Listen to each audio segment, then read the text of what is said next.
오늘 말씀으로 함께 좋은 은혜를 나누기 원합니다. 오늘날 저희가 서점에만 가도 되게 굉장히 많은 책들이 정말 홍수처럼 쏟아져 나오는 것을 저희가 볼 수가 있습니다. 그래서 너무나 이 많은 책들이 나와서 그 안에서 무엇이 양서인지 참 구별하기가 어려운 시대에 살고 있어요. 그렇죠? 그래서 그 일본에서는 이와타 서점이라는 곳에서 이런 서비스가 먼저 시작이 되었습니다. 뭐냐면 일만 선서라는 서비스였어요. 그게 무슨 의미냐면요. 이제 고객이 만엔을 이제 보내면 만엔이 우리나라 돈으로 10만 원이잖아요. 10만 원에 맞춰서 고객에게 가장 알맞는 그리고 가장 필요한 책을 알아서 구별해서 보내주는 것입니다. 그러니까 굳이 고객이 어떤 책이 나에게 필요한 책인지를 찾아볼 필요가 없는 거예요. 양서가 무엇인지 찾을 필요가 없이 그 고객에 맞춰서 그런 서비스를 베풀어 주는 것입니다. 이게 굉장히 일본에서 큰 유행이 되었고요. 지금 이 이와타 서점이 큰 서점으로 되었던 것을 볼 수가 있습니다. 이런 풍토가 조성된 것은 아무래도 이 책이 쉽게 만들어질 수 있는 그런 시대에 저희가 살고 있기 때문입니다. 종이와 인쇄술의 발달로 인해서 책이 정말 쉽게 쓰여지고 쉽게 출판되어질 수 있는, 그래서 저희가 지금은 굉장히 싼 값에 좀 비싸지긴 했지만 아무래도 그래도 과거와 다르게 책을 쉽게 구입하고 볼 수 있는 시대 속에 저희가 살아가고 있습니다. 그런데 이 누가복음이 쓰여지고 있는 이 시대만 해도 사실 책이 그렇게 쉽게 쓰여질 수 없는 시대였어요. 이때는 파피루스라는 종이에다 글을 쓰곤 했는데, 이 파피루스라는 이 종이가 사실은 식물 이름입니다. 식물을 통해서 파피루스라는 이 종이로 얇게 펴서 그 위에 이제 책을 쓰는 것입니다. 글을 쓰는 것인데, 사실 이 파피루스라는 책이, 이 종이가 굉장히 쉽게 이렇게 훼손될 수 있는 종이에요. 굉장히 습기에도 굉장히 약했고, 그리고 잘 찢어질 수 있는 그런 종이였습니다. 그래서 뭔가 귀한, 그리고 좀 오랫동안 보관해야 할 필요가 있는 그런 내용들은 양피지에다가 썼습니다. 양피지가 무엇인지 아시죠? 그 양의 가죽을, 새끼 양의 가죽을 이렇게 얇게 펴가지고 말린 것이 양피지입니다. 그런데 이 양피지가 매우 비쌌습니다. 이 양피지, 책 한 권을 쓸 수 있는 양의 양피지를 얻으려면 그 양 수십 마리를 잡아야만 했습니다. 그래서 이 양피지에는 아무 책이나 쓸 수가 없어요. 지금처럼 우리가 일기를 쓴다는 걸 양피지에 일기를 쓴다? 이건 있을 수가 없는 일입니다. 굉장히 귀중한 내용의 책을 양피지에 썼고, 오랫동안 보관해야 할 책을 썼습니다. 그리고 굉장히 비싼 재질이기 때문에 재산으로서도 가치가 있는 그러한 책들을, 그러한 지식이 있는 책을 이 양피지 위에다가 옮겨 적은 것을 당시에 볼 수가 있습니다. 그런데 이런 시대 상황 속에서 이 메시아의 이야기를 쓰기로 붓을 든 사람들이 오늘 이 책을 보면, 이 누가복음을 보면 상당히 많았다라고 기록되어 있습니다. 저는 그 대목에 굉장히 의아했습니다. 사실 의아했습니다. 왜냐하면 대부분 예수 메시아의 이야기가 양피지 위에 기록되어 있어요. 파피루스라기보다 오랫동안 보관할 수 있는 양피지 두루마리 형식으로 그곳에 이 예수님에 대한 이야기가 기록되었는데, 이 양피지 위에 예수 메시아의 이야기를 쓰기 위해 붓을 든 사람들이 많았다? 저는 잘 이해가 되지 않았습니다. 양피지가 그 당시엔 굉장히 비싼 가격이었는데, 그 비싼 가격을 재산으로서 사실은 이 예수님의 이야기가 재산상으로는 그닥 유용한 이야기가 아닙니다. 당시 우리로서는 이 예수님에 대한 이 메시아에 대한 이야기가 굉장히 귀했겠지만, 소중했겠지만, 당시 상황으로서는 로마 제국 안에서 이 예수님에 대한 이야기는 어디 그냥 팔레스타인 지역 한 군데에서 일어난 소동에 불과한 이야기였습니다. 그리고 유대계의 사이비 종교로서 그렇게 비춰졌던 예수 메시아에 대한 이야기였습니다. 때문에 이 이야기가 양피지에 쓰여졌다고 해도 그것이 재산으로서는 아무런 가치가 없습니다. 이거 어디다 내다 할 수가 없는 이야기입니다. 돈이 될 만한 이야기가 아니라는 얘기죠. 그런데 왜 이 예수 메시아에 대한 이 이야기를 이 비싼 양피지에 이 사람들은 썼을까? 정말 큰 재산과 그리고 그 양피지 위에 자신의 땀방울을 흘려가면서 왜 이 이야기를 썼을까라는 것입니다. 이 사람들은 도대체 어떤 유의 사람들인가라는 의미이죠. 이 열정은 어디서 왜 이런 열정을 해서 이 양피지 위에 이 예수 메시아에 대한 이야기를 써내려갔을까라는 것입니다. 저는 이 본문을 통해서 이 붓을 든 사람들이 크게 세 가지의 사람들이었겠구나 묵상하게 되었습니다. 그리고 하나님께서 바로 저와 여러분이 이 붓을 든 사람들이 되기를 바라시는구나 생각하게 되었습니다. 이 사람들을 살피면서 나를 이와 같은 자들이 되게 해주십시오. 그렇게 기도하는 이 아침 되기를 주님의 이름으로 축원드립니다. 첫째로 이 사람들이 어떤 사람들인가? 이 사람들은 은혜에 눈뜬 사람들이었습니다.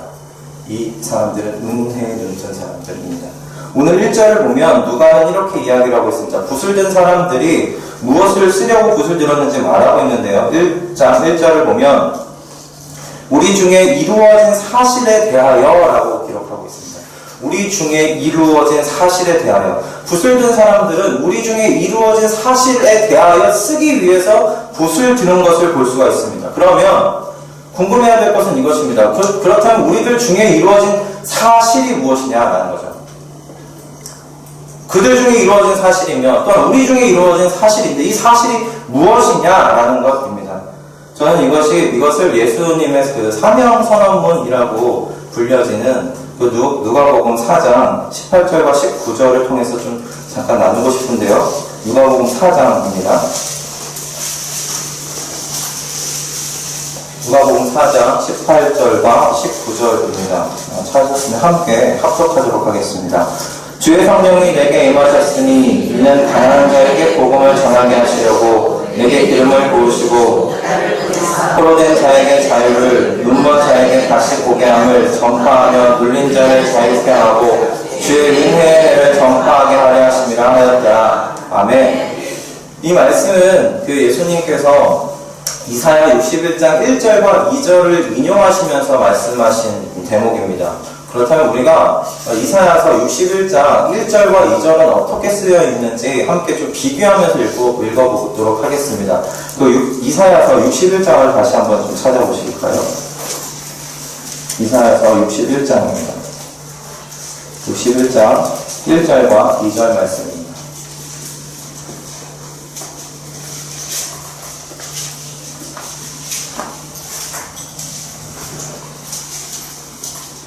네, 찾으셨으면 함께 읽도록 하겠습니다.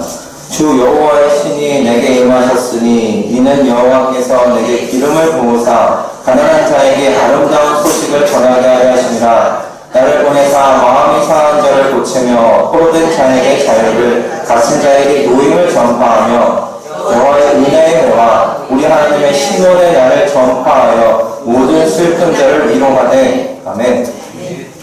이사야서의 말씀하고요, 이 누가복음의 말씀을 같이 비교해서 보시면 이 누가복음에서 예수님께서 어디까지 읽으시고 끊으신 것인지를 저희가 볼 수가 있습니다.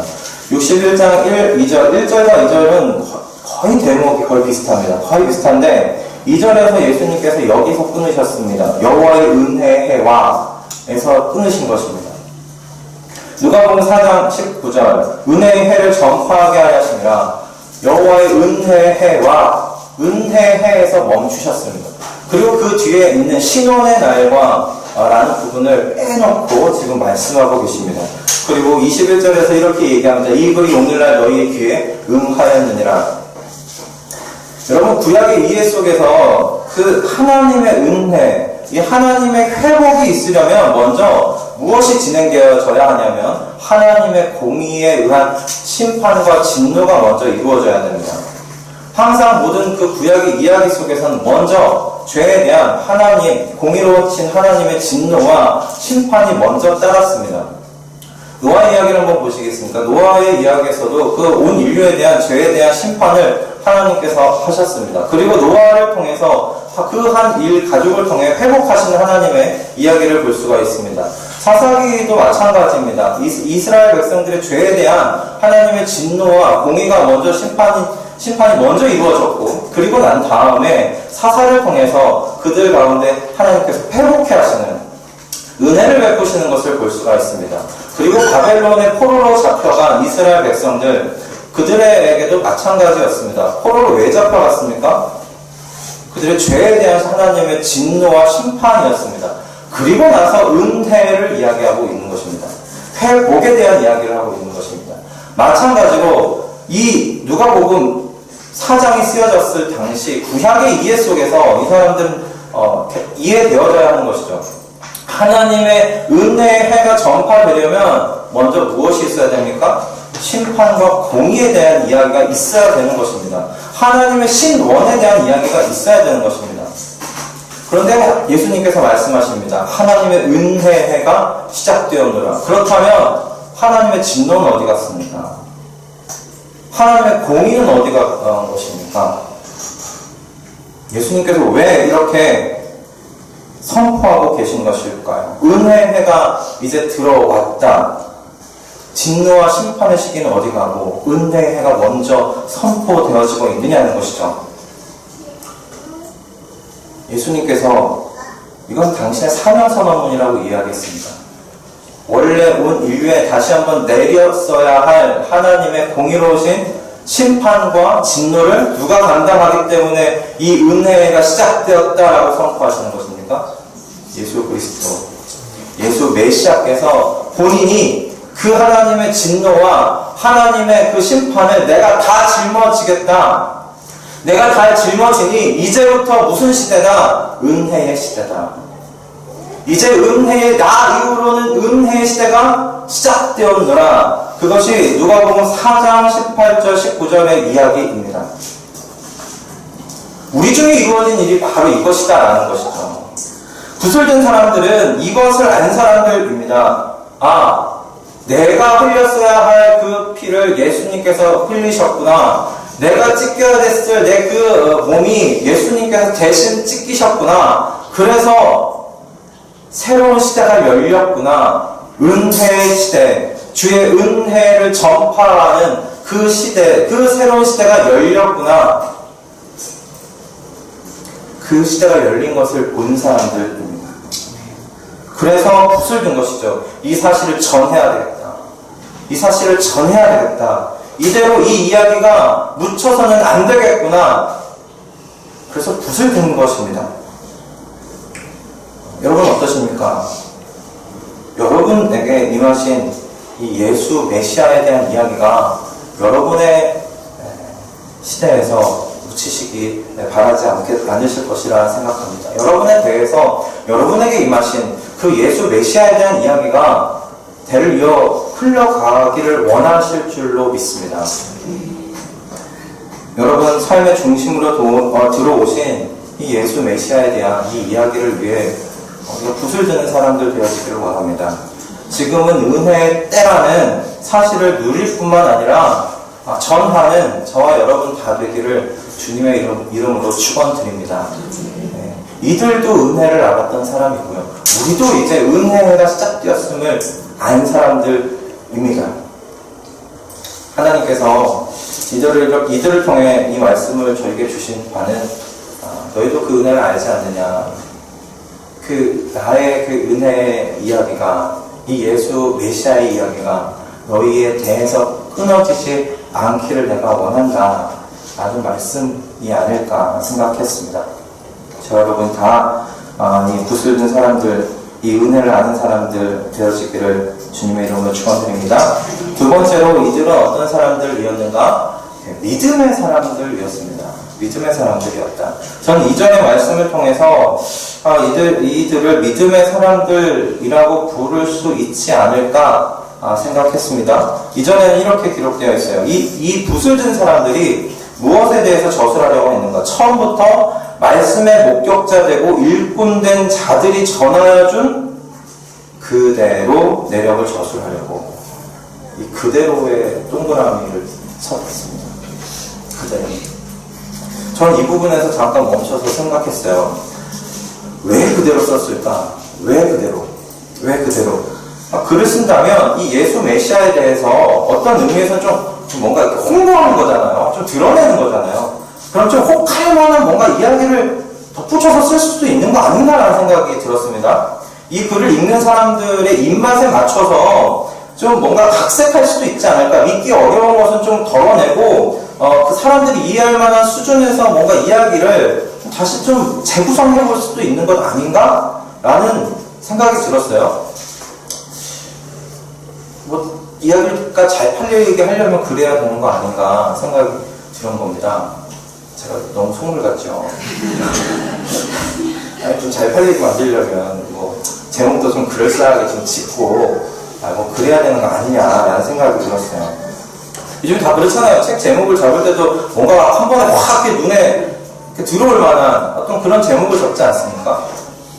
그런데 왜 이들은 뭔가 각색하지 아니하고 왜 그대로 전했는가? 왜 그대로 쓰려고 했을까? 라는 생각이 들었어요. 곰곰이 생각해 봤습니다. 왜 그럴까? 생각해보면 두 가지가 좀 떠올랐습니다. 첫째는 뭐냐면, 이 메시아에 대한 이 이야기가 너무나 완전한 사실이었다는 거죠.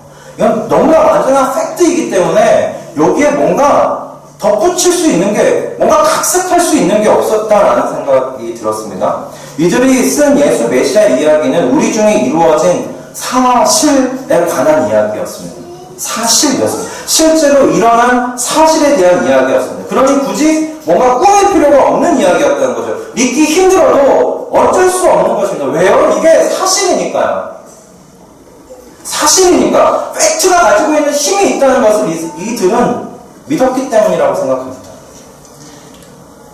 여러분, 우리의 기독교는요, 사실에 기초한 기독교입니다. 사실에 기초한 이 사실이 얼마나 무겁고 위대한 사실인지 모릅니다. 우리가 가지고 있는 사실은 하나님의 아들이 몸을 입고 이 땅에 내려왔다는 사실입니다. 우리가 믿고 있는 그 사실은 하나님의 이 아들이 죽고 부활하셔서 자신을 주라 고백하는 모든 이들을 죽음에서 해방시키신다는 사실입니다. 우리가 믿는 사실은 마지막 날 승천하신 이 하나님의 아들이 반드시 재림하시고 돌아오신다는 그 사실입니다. 그래서 영원한 하나님 나라의 그 역사를, 영원한 역사를 시작하신다는 사실입니다. 이 사실보다 더 크고 위대한 이야기가 어디 있겠습니까? 이 사실에 뭔가를 더 덧붙인다고 해서 이미 위대한 이야기가 더 위대해질 수 있겠습니까? 이미 위대한 이야기입니다. 이 사람들은 그걸 안 거죠. 그것을 믿은 겁니다. 이 이야기는 이미 위대한 이야기입니다. 이 이야기는 무엇인가 더 덧붙여진다고 해서 이것이 더 아름다워질 수 있는 이야기가 아니라 이미 완전하고 완벽하게 아름다운, 여기에 뭔가 더 덧붙이면 망가질 것 같은 그런 이야기였기 때문에 손을 댈 수가 없었던 것이죠. 여러분, 정말 완벽한 어떤 원작은 여기다가 뭔가 손을 대면 안 될 것 같은 그런 원작이 있습니다. 특별히 이제 노래를 편곡을 하는 사람들에게 어떤 곡은 여기서 하나만 바꿔도 이 원곡이 망쳐질 것 같아서 음표 하나를 수정하지 못할 것 같은 그 원곡을 마주하게 됩니다. 전 마찬가지였지 않을까. 이 이야기를 써내려간 사람들이 그런 원곡을 마주한 것이 아닐까. 그래서 그대로 쓸 수밖에 없었던 것이 아니었을까 생각이 들었습니다. 이 붓을 든 사람들은 내가 전해 들은 이 이야기 사실이구나. 믿은 거죠. 이 믿음 위에 그렇다면 이 사실은 더 뭔가 덧붙일 필요가 없는 이야기구나. 이것 자체로 위대하고 너무나 아름답고 완벽한 이야기구나. 그래서 그대로 쓰는 것이 아닐까 생각이 들었습니다. 그리고 둘째는 사실 이게 더 사실적이기도 할 것 같아요. 뭐냐면 이 이야기의 주인공이 살아있기 때문에, 살아계시기 때문에 사실 픽션을 넣을 수가 없는 거죠. 내가 이야기를 씁니다. 제가 이야기를 쓰는데 그 주인공에 어떤 주인공에 대한 이야기를 쓰는데 이 주인공이 허구의 인물이 아니에요. 실제예요. 그런데 이 인물이 살아있어요.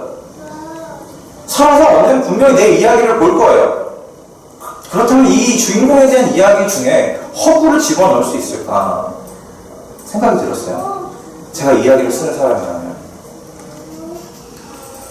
이 예수께서 살아계시다는 걸 믿기 때문에, 하나님의 우편에서 이미 살아계셔서 우리를 영원히 중보하시는 제사장으로 계신다는 것을 굳게 믿고 있기 때문에 이분에 대한 이야기를 뭔가 픽션을 넣을 수가 없는 거죠. 그분이 살아계신 믿으니까. 그분이 내가 쓰고 있는 이 옆에서 쓰고 있는 내 글을 보고 계실 것을 믿으니까 뭔가를 더 덧붙일 수가 없는 것이었어요. 여러분은 어떠십니까? 성경 66권 모두를 그대로 믿으실 수 있기를 주님의 이름으로 축원드립니다. 여러분, 성경은 사실 매우 불친절한 책입니다. 불친절한 책입니다. 어떻게 보면 독자를 하나도 배려하지 않는 그런 책입니다. 여러분, 성경에서 하나님께서 당신이 하시는 일은 뭔가 설명을 해주는 게 없습니다. 그냥 하셨답니다. 하셨다는 거예요, 그냥. 창세기 1장 1절부터 사실은 불친절하기로 나는 마음 먹었다 생각하고 이렇게 쓰시는 것 같아요. 태초에 하나님 천지를 창조하셨느라 왜 어떻게 창조하셨냐고요? 좀 설명 좀 해주시면 얼마나 편해요. 빛이 있었노라. 빛이 있었대요. 빛이 어떻게 생겼냐고요? 모르는. 말씀을 다 하셨다는 거예요. 하나님 말씀하시는 건 이거예요. 저는 굉장히 불친절하죠. 그러나 거기에 이게 사실이기 때문에 자신감이 있다는 것 아닐까라는 생각이 들어요. 이게 사실이야. 난 나에 대해서 설명하지 않아. 난 사실이니까. 내가 실제니까. 전 66권 안에 있는 이 모든 사건과 말씀을 이렇게 믿고 받아들일 수 있는 저와 여러분 다 되기를 주님의 이름으로 축원드립니다.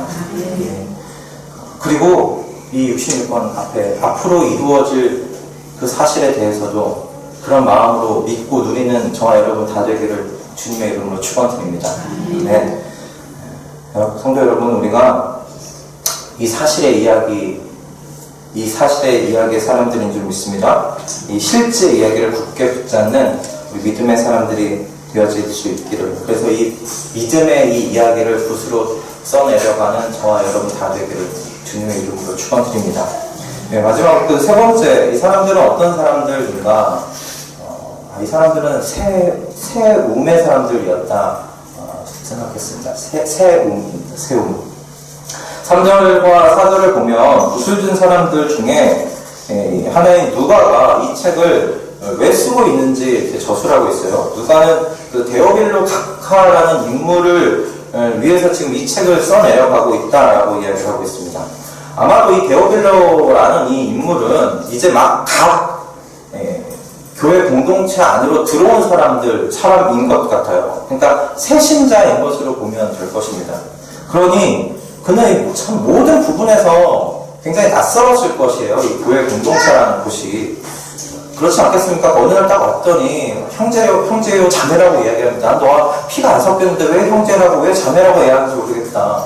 근데 형제, 자매라고 이야기합니다. 그리고 성화라는 듣도 보도 못한 이야기를 하고 부활이라는 이야기를 합니다. 부활은 어디서 나온 이야기인가? 그렇죠? 우리 모두가 처음 이 교회 공동체에 발을 디뎠을 때 느끼는 것 아닙니까? 갑자기 어디선가 들어보지 못한 기도 소리가 막 들리고 사람 소리가 아닌 것 같은데, 그리고 왜 이들은 그 정말 해병대에서나 볼 수 있는 박수를 치며 찬양을 하는 것이냐.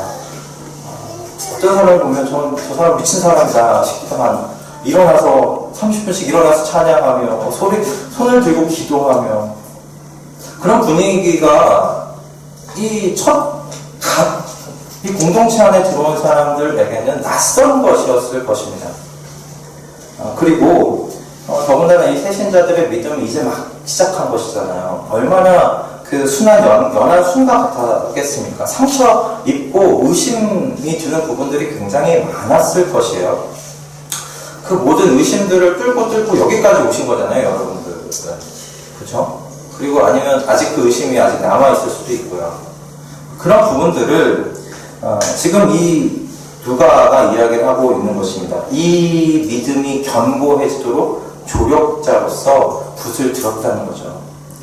이제 막 갓 들어온 공동체 새 신자, 어쩌면 새 가족이라고 말할 수 있는 이 데오빌로, 이 사람의 믿음의 견고함을 위해, 믿음의 성장을 위해 지금 붓을 든 것입니다.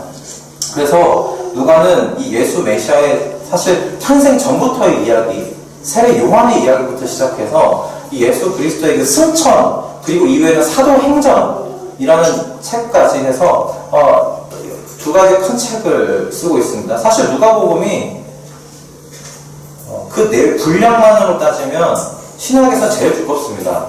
사도 바울이 많은 권수를 차지하고 있지만 내용면으로는 누가복음과 사도행전이 이 신약 전체의 그 반을 차지한다고 해도 과언이 아닙니다. 그 정도로 굉장히 많은 분량을 이 누가가 쓰고 있는 것을 보게 됩니다. 그런데 그가 왜 이렇게 했는가? 왜 그렇게 했는가? 이 공동체 안으로 들어온 데오빌로와 같은 사람들을 위해서, 그들의 믿음이 견고하게 성장할 수 있도록 돕기 위해서 지금 이 붓을 든 것을 저희가 볼 수가 있습니다. 그러면서 이런 생각이 기억이 떠올랐습니다. 청년 시절에 그 김동호 목사님이 어떤 맥락에서 했는지는 하나도 기억이 안 나지만 딱 이 이야기를 한 것은 확실하게 기억이 납니다. 나 자신이 먹기 위해서 공부를 하는 사람들이 아니라 남을 먹이기 위한 공부를 해라 라고 하는 말이 생각이 났습니다. 남을 먹이기 위한 공부. 저는 신앙에 있어서도 마찬가지로 대입할 수 있지 않을까. 오늘 이 본문 3절과 4절을 통해 그렇게 생각이 들었습니다. 나 자신을 위해서도 성경을 먹어야 되겠지만 남을 먹이기 위해서도 이 성경을 먹어야 합니다. 남을 먹이기 위해서라도 우리는 성장을 해야 합니다. 나만 먹는 사람이 아니라 우리 이곳에 모인 우리 성도님 모두가 먹이는 사람들 되시기를 주님의 이름으로 소망합니다. 먹이는 사람, 그래서 세우는 사람 되어지기를 원합니다. 그러려면 저희가 성경을 가까이 해야 됩니다. 성경을 가까이 마침 또 다음 주부터 화요일 오전에 저희가 성경을 기반으로 우리 신앙을 위한 강좌가 개설해서 아침 10시 반부터 화요일 성경 또 강좌 시작합니다. 그리고 계속 아마 화요일 오전에 그런 시간들이 계속 이어질 것입니다. 시간을 내셔서 참석하실 수 있기를 권면드립니다. 시간을 내셔서 여러분 먹이는 사람들 되십시오. 혼자만 먹는 사람으로 멈추지 마시고 먹이는 데까지 나아가시는데 저와 여러분이 함께 성장할 수 있기를 바랍니다. 저도 잘 먹이기 위해서 공부 열심히 할 거고요. 어떻게 하면 더 잘 먹일까 생각하고 설교에 대한 여러 가지도 고민해보고 그럴 겁니다. 마찬가지로 여러분들도 언제까지 먹는 데서만 머무르지 마시고 먹이는 데까지 이제 막 들어온 이 데오빌로와 같은 사람들을 세워주는 데까지 나아가시는 저와 여러분 다 되기를 주님의 이름으로 축원드립니다. 아멘. 함께 결론을 같이 마무리 짓고 싶습니다. 오늘 우리는 이 말씀을 통해서 붓을 든 사람들이 어떤 사람들인지 저희가 간단하게 함께 살펴봤습니다. 그들은 은혜의 사람들이었고요. 은혜에 눈뜬 사람들이었고요. 자신들이 전해 들은 바를 굳게 믿었던 사람들이었습니다. 그리고 그들은 공동체 안에 연약한 자, 믿음의 연약한 자들을 세워주는 새 몸의 사람들이었습니다. 그리고 믿기로는 저와 여러분들도 그들이 경험한 것과 동일한 은혜를 경험한 사람들인 줄 믿습니다. 그들이 전에 들은 바와 동일한 이야기를 전에 들은 사람들인 줄로 믿습니다. 그리고 우리 주변에는 이때 데오빌로와 같은 자들이 오늘날의 데오빌로가 우리 곁에 있는 줄 믿습니다. 네. 하나님께서 우리를 먼저 부르셔서 그들보다 먼저 부르셔서 그들을 도우라고 우리를 이 자리 가운데 먼저 부르시고 성장시키신 줄을 믿습니다. 우리가 이와 같은 은혜의 사람들, 믿음의 사람들, 세움의 사람들로 부름받은 사람들인 것을 믿고 하나님 앞에 더욱더 함께 구역 안에서 그렇게 더욱더 함께 성장하며 불러 나아가는 저와 여러분 다 되기를 주님의 이름으로 축원드립니다. 기도하겠습니다.